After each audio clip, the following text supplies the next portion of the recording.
ikaw ang dahilan. Kay ganda ng umaga, dahil ang Diyos ay mapagpala. Kay ganda ng umaga, dahil ang Diyos ay mapagpala.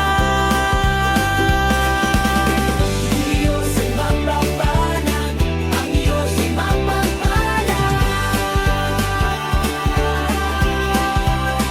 Ito na naman tayo, isang magandang umaga na naman, panibagong simula. Ang ganda ng umaga, simulan natin to